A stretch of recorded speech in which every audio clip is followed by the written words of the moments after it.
OPS அவர்கள் முதலமைச்சரை சந்திச்சிருக்கார். Okay, தேமுதிக தன்னுடைய ஸ்டாண்டை தெளிவாக சொல்லிட்டாங்க, வந்து திமுக கூட்டணிக்கு வந்துட்டாங்க. ஓபிஎஸ் அவர்கள் தன்னோட ஸ்டாண்டை சொல்லலையே அப்படின்னு சொல்லி எல்லாம் பேசிட்டு இருந்த தருணத்தில் தான் இன்று தமிழக சட்டமன்றத்தை பொறுத்தவரை இந்த ஆட்சியினுடைய இந்த வருடத்து கடைசி சட்டமன்ற கூட்டத்தொடர் ரொம்ப உருக்கமாகவே இருந்தது அப்படின்னு சொல்லலாம்.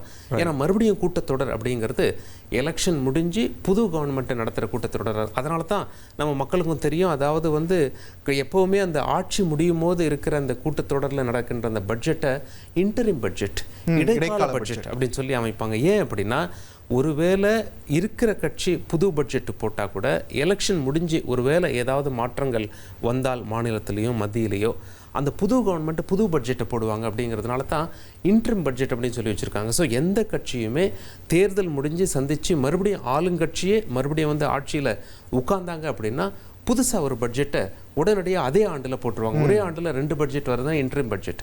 ஸோ அந்த வகையில் இந்த ஆண்டினுடைய கடைசி சட்டமன்ற கூட்டத்தொடரில் முதலமைச்சர் பேசினது ரொம்பவே உருக்கமாக அரசியல் கட்சியாக பார்க்கப்பட்டது. அதையும் தாண்டி ஓபிஎஸ் அவர்கள் முதலமைச்சரை சந்தித்ததை ரொம்ப பரபரப்பாக பேசுகிறாங்க. ரைட், அதுதான் இன்னைக்கு அரசியல் அப்டேட்ஸ் தொகுப்பில் இதை பற்றியெல்லாம் நம்ம இன்னும் விரிவாக பார்க்க இருக்கிறோம். ஓபிஎஸ் அவர்களுடைய ஆதரவு எம்எல்ஏவான ஒருவர் திரு ஐயப்பன், அவர் வந்து இன்னைக்கு சட்டமன்றத்தில் சட்டசபையில் பேசும்போது முதலமைச்சர் ஸ்டாலின் வந்து மறுபடியும் முதலமைச்சர் ஆகணும் அப்படின்னு சொல்லி தன்னோட ஸ்டாண்டை வெளிப்படையாக சொல்லிட்டாரு. பிறகு ஓபிஎஸ் அவர்கள்கிட்ட கேட்டாங்க, இப்படி பேசியிருக்காரு ஐயப்பன் அப்படின்னு சொல்லி. மக்கள் மனசை தாங்க அவர் பேசியிருக்காரு. இல்லை, பழம் நழுவி பாலில் விழுந்தது நேற்று சொல்லிட்டு இருந்தோம். இன்னைக்கு இலையிலேயே ஒரு இலை இங்கே வந்து பாலில் விழுந்திருக்கு அப்படின்னும் போது பயங்கரமான ஒரு ட்விஸ்ட். இது எந்த பக்கம் போக போகிறார் ஓபிஎஸ் அப்படின்ற ஒரு கேள்வி தொடர்ந்து நீடிச்சுக்கிட்டே இருந்தது. அதுக்கு இன்னைக்கு ஒரு கிளாரிட்டி நமக்கு கிடைச்சிருச்சுன்னே சொல்லலாம். உபயம் திரு ஐயப்பன் எம்எல்ஏ அவர்கள், திரு ஐயப்பன் என்ன பேசியிருக்கார் அப்படிங்கிறத பார்த்துடலாம். வருகின்ற தேர்தலில் மீண்டும் வெற்றி பெற்று தமிழகத்தின் முதல்வராக நமது மாண்புமிகு தலைவர் மு.க. ஸ்டாலின் அவர்கள் வர வேண்டும் என்று புரட்சி தலைவர் எம்ஜிஆர் ஆசியோடும் புரட்சி தலைவி அம்மா ஆசியோடும் மீண்டும் மீண்டும் வர வேண்டும் என்று இந்த நேரத்தில் நான் அவர்களை வாழ்த்தி எங்கள் அண்ணன் ஓபிஎஸ் அவர்களின் வாழ்த்துக்களோடு நான் நன்றி கூறி எனது தொகுதி மக்களுக்கு நன்றி கூறி விடைபெறுகிறேன். நன்றி, வணக்கம். நம்ம அரசியல் களத்தில் எத்தனையோ ட்விஸ்ட் அண்ட் டர்ன்ஸ் எல்லாம் வந்திருக்கு. நான் நிறைய எதிர்பார்த்துருக்கேன். ஆனால் இன்னைக்கு மாதிரியான ஒரு சம்பவத்தை நான் எதிர்பார்க்கவே இல்லை. எம்ஜிஆர் ஜெயலலிதா ஆசையுடன் திமுக ஆட்சி தொடரும்ன்ற ஒரு ஸ்டேட்மெண்ட்டை அதை நம்ம நியூஸில் பார்ப்போம் நான் நினச்சி கூட பார்க்கல. அந்த அளவுக்கு இன்னைக்கு ஒரு பெரிய இம்பாக்ட் ஏற்படுத்தியிருக்காரு ஓபிஎஸ். சிஎம்மோட முகத்தில் லேசான அந்த புன்சிரிப்பை பார்க்க முடிஞ்சது சட்டசபையில். அது மட்டும் இல்லை, சபாநாயகரும் ரொம்ப ரசித்து பார்த்தார். திமுக உறுப்பினர்கள் எல்லாமே தங்களுடைய அந்த கைத்தட்டல்கள், அந்த மேசையை தட்டி தங்களுடைய ஆதரவையும் சந்தோஷத்தையும் வெளிப்படுத்தியதை பார்க்க முடிந்தது. வெளியெல்லாம் செய்தியாளர்கள் ஓபிஎஸ் அவர்களை சூழ்ந்து கொண்டார்கள். என்ன கேட்டாங்க அப்படின்னு, என்னங்க உங்கள் ஆதரவு எம்எல்ஏ இப்படி பேசியிருக்காரு அப்படின்னு சொல்லி கேட்டதுக்கு திரு ஓபிஎஸ் அளித்த பதிலை தற்பொழுது பார்க்கலாம். 5 ஆண்டு கால திராவிட முன்னேற்ற கழகத்தினுடைய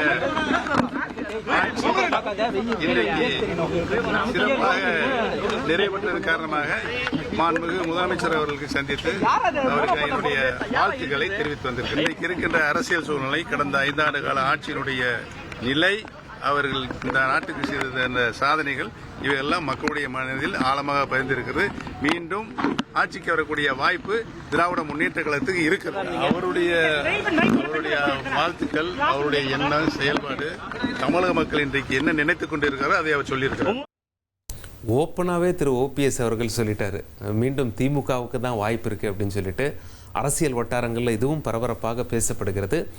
சீஃப் மினிஸ்டர் இன்னைக்கு அசம்பிளியில் பேசும்போது நிறைய பாயிண்ட்ஸை முன் வச்சார். அதில் முதல் முக்கியமான பாயிண்ட்ஸ் அப்படின்னு சொல்லணுங்களா பார்த்திபன், அதாவது என்னுடைய தொகுதி மாதிரி தான் நான் 234 தொகுதிக்கும் நான் வந்து நடத்தியிருக்கேன். இவங்க ஓட்டு போட்டாங்க, இவங்க போடல, அப்படிலாம் இல்லாமல் சரிசமமாக பண்ணியிருக்கேன் அப்படின்னு சொல்கிறாரு.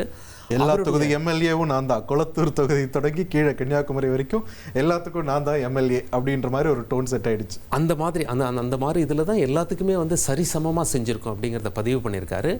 அவர் என்ன பேசினார் அப்படிங்கிறத பார்த்துடலாம். தமிழ்நாட்டில் இருக்கக்கூடிய 234 தொகுதிகளையும் என்னுடைய தொகுதிகளாக நினைத்து எங்களுக்கு வாக்களித்தவர்கள் வாக்களிக்காதவர்கள் என பிரித்து பார்க்காமல் நான் செயலாற்றி இருக்கிறேன்.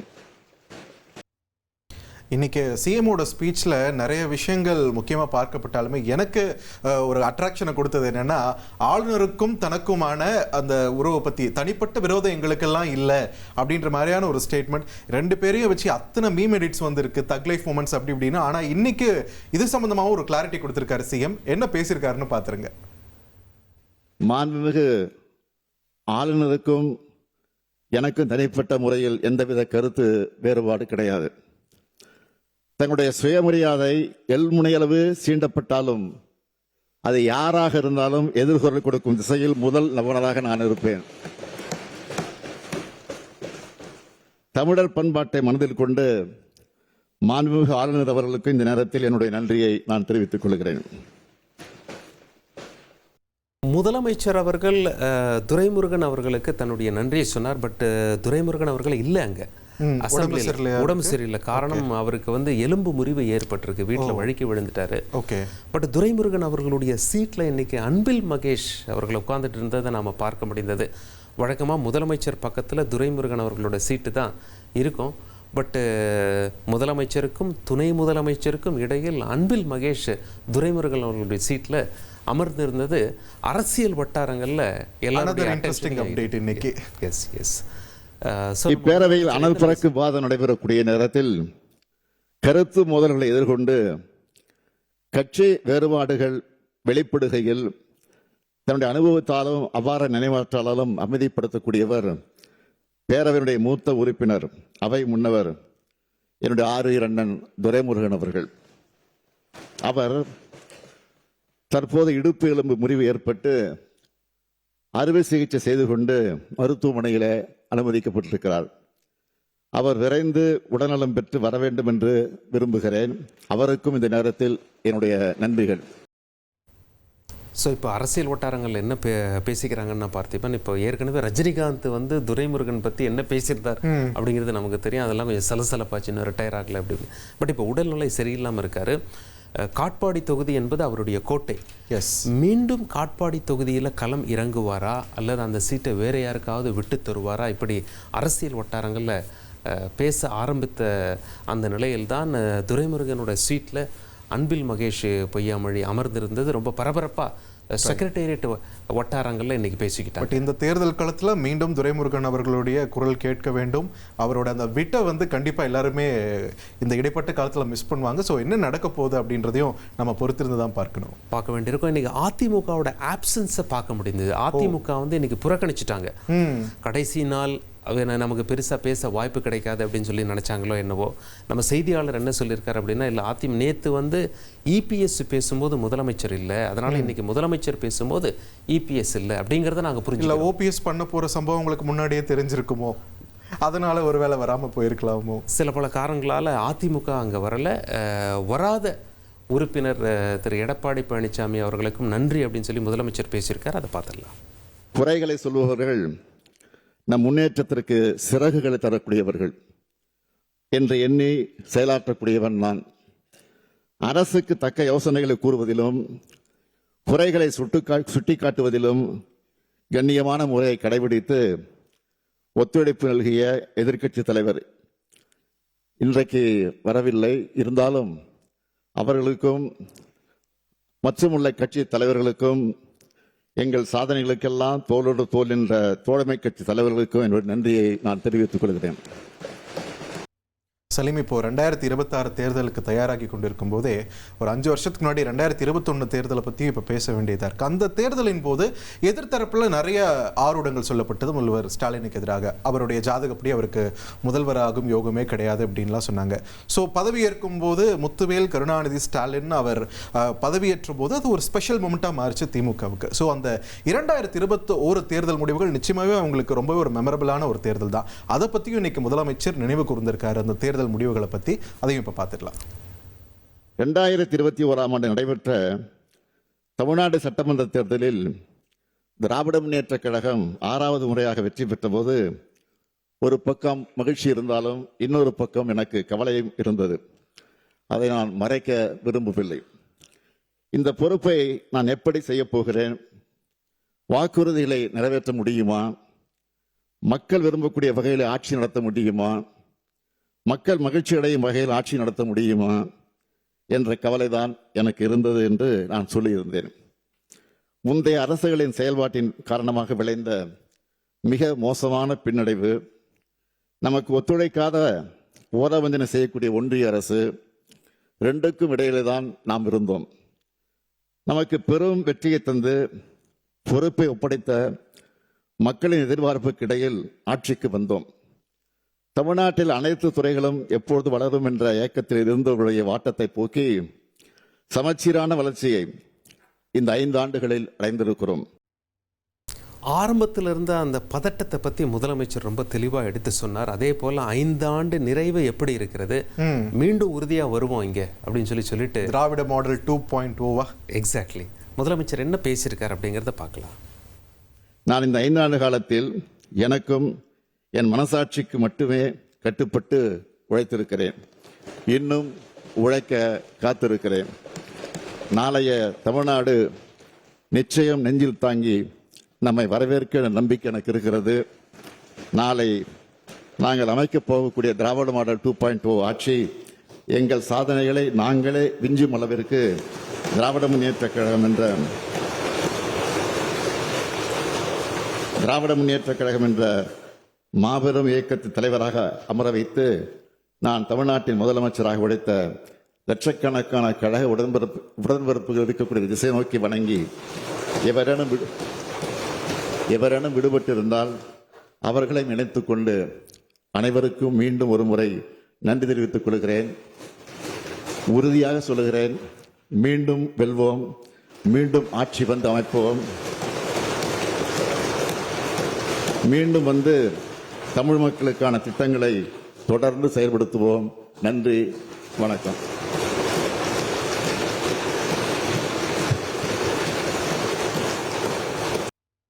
சட்டசபையில் முதலமைச்சருடைய ஸ்பீச்சினுடைய மிக முக்கிய பாயிண்ட்ஸ், இந்த சாராம்சத்தை நாம் பார்த்தங்க. பார்த்திபன், வழக்கமாக சட்டசபையில் யாராவது பேசிட்டு வெளியே வந்தாங்கன்னா செய்தியாளர்கள் அந்த வளாகத்தில் இருப்பாங்க. இன்று முதலமைச்சர்கிட்டயே செய்தியாளர்கள் கேள்வி எழுப்பினாங்க. முதலமைச்சரும் செய்தியாளர்களை சந்தித்தார். அந்த காட்சிகளை பார்த்துடலாமா? நிச்சயமா.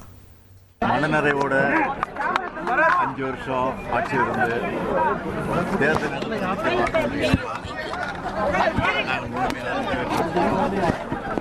அதில் முழு மனநிறைவோட அது மட்டும் இல்லாமல் மனநிறைவோடு நான் வச்சு சொல்கிறேன், மீண்டும் திராவிட முன்னேற்ற கழகத்தின் தலைமையில் தான் ஆட்சி அமையும். அது உறுதி. விரைவில் சந்திப்போம். எதிர்கட்சி உறுப்பினர் நீங்க மீண்டும் முதலமைச்சரா வரணும்னு சொல்றாரு, அதை எப்படி பாக்குறீங்க சார்? எதிர்கட்சி மக்களே சொல்றாங்க, மக்கள் எல்லாரும் சொல்றாங்க. அதனால நிச்சயம் நாங்கள் ஆட்சி வருவோம், அதனால சந்தேகம் இல்லை. சலீம், கடந்த சில வாரங்களாக காங்கிரஸ் கட்சியில் என்ன நடந்துகிட்டு இருக்கு? திமுக கூட்டணிக்கு வருவாங்களா, இல்லை தாவேக்காவோட போவாங்களா, அங்கே உள்ள யார் யாருக்கும் இது சம்பந்தமாக மோதல் போயிட்டு இது மாதிரி நிறைய கேள்விகள், நிறைய குழப்பங்கள். அதுக்கெல்லாம் பதிலளிக்கும் விதமாக இன்னைக்கு அந்த கட்சியோட மாநில தலைவரான செல்வ பெருந்தகை அவர்கள் ஒரு குட்டி ஸ்டோரியை சொல்லியிருக்காரு. அந்த கதையோட சாராம்சம் நமக்கு புரிஞ்சது, மக்களுக்கு புரியுதான்னு அவங்களே பார்த்து தெரிஞ்சுக்கிட்டு. எனக்கு வரலாற்றில் 2 பேரை பிடிக்கும். ஒன்று கர்ணனை பிடிக்கும், இன்னொன்று மருது சகோதரர்களை பிடிக்கும். கர்ணன் என்பவர் வாரி வழங்குபவர், நட்புக்கு இலக்கணமாக இருப்பவர். அதை இந்த கலியுக காலத்தில் நான் மாண்புமிகு முதலமைச்சரிடம் கண்டு பூரிப்படைந்திருக்கிறேன். அதே போன்று பெரிய மருது, சின்ன மருது. ஒரு காலத்தில் வெள்ளையர்கள் பெரிய மருதுவிடம் சின்ன மருதுவிடம் ஒரு கோரிக்கை வைத்தார்கள்.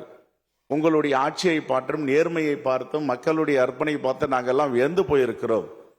பிரிட்டிஷார் ஒரு வேண்டுகோள் வைக்கிறார்கள், ஊமைத்துறையை நீங்கள் விட்டுவிட்டால் உங்களுக்கு இந்த நாடே நாங்கள் கொடுத்து விடுவோம். உங்களுடைய வீரத்தின் மீது நாங்கள் எல்லாம் மிகப்பெரிய அபிமானிகளாக இருக்கிறோம் என்று.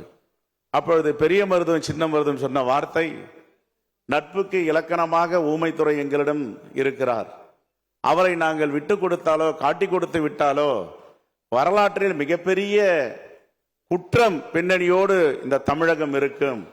ஆகையால் ஊமைத்துறையை விட்டு கொடுக்க முடியாது என்று சொன்னார். நான் சொல்வதில் 1000 அர்த்தங்கள் இருக்கிறது என்பதை மாண்புமிகு உறுப்பினர்கள் புரிந்திருப்பார்கள். ஆகவே இந்த வரலாற்று சிறப்புமிக்க மாண்புமிகு முதலமைச்சர் தலைமையில் பணியாற்றியதில் ஒரு தமிழனாக, ஒரு கட்சியுடைய தலைவராக பெருமை அடைகிறோம். எங்களுடைய அன்னை சோனியா காந்தி அவர்கள் தலைவர் ராகுல் காந்தி அவர்கள், மல்லிகார்ஜுன கார்கே அவர்கள் அனைவரும் நம்முடைய மாண்பு முதலமைச்சர் மீது எந்த அளவிற்கு நம்பிக்கை வைத்திருக்கிறார்கள். அவர் மட்டுமல்ல, எதிர்க்கட்சி வரிசையில் இருப்பவர்கள் கூட அவர் பெயரை சொல்லி பேசும் அளவிற்கு ஒரு ஆளுமையாக இருந்திருக்கிறாரு. அந்த ஆளுமையாக வளர்ந்திருப்பதுதான் தமிழ்நாட்டிற்கு பெருமை, தமிழர்களுக்கு பெருமை. ஆகவே மீண்டும் அடுத்த முறை அங்கே அமர்ந்திருப்பார் மாண்பு முதலமைச்சராக. நாங்களும் அவருடைய வரலாற்றை பேசுவோம், வாழ்த்தி பேசுவோம். தமிழகம் தலை நிமிரும் என்று சொல்லி இந்த வாய்ப்பளித்த பேரவைத் தலைவருக்கும் மாண்பு முதலமைச்சருக்கு என்னுடைய மனமார்ந்த நன்றியை தெரிவித்து விடைபெறுகிறேன். நன்றி, வணக்கம்.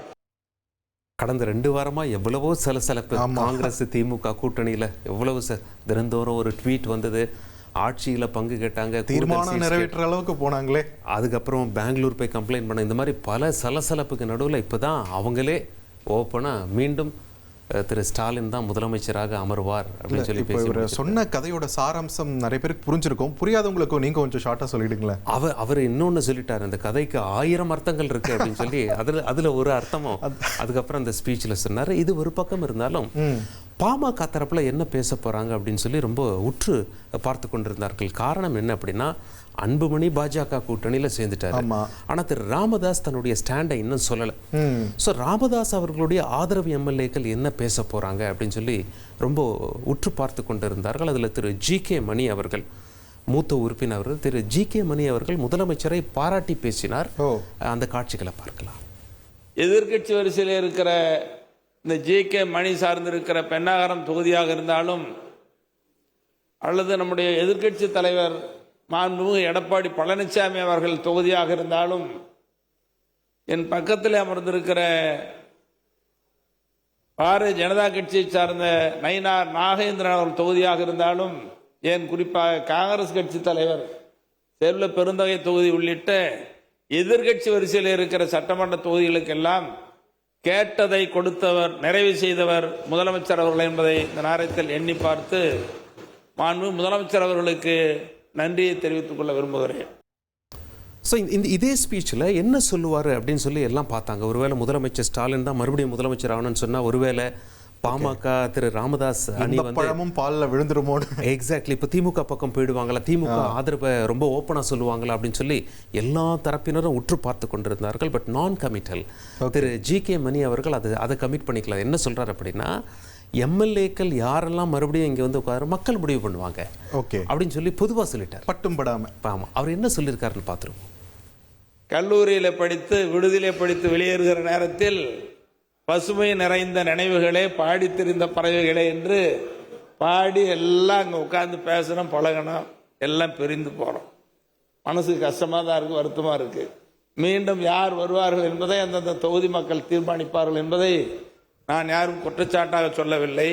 யாருக்கு வாய்ப்பு இருந்தாலும் வருவதற்கு வாய்ப்பு கிட்டும், மக்கள் தீர்ப்பளிப்பார்கள் என்பதை சொல்லி இந்த மாமன்றத்தை சிறப்பாக வழிநடத்திய நம்முடைய பேரவை தலைவர் அவர்களுக்கு நன்றியை தெரிவித்துக் கொள்கிறேன்.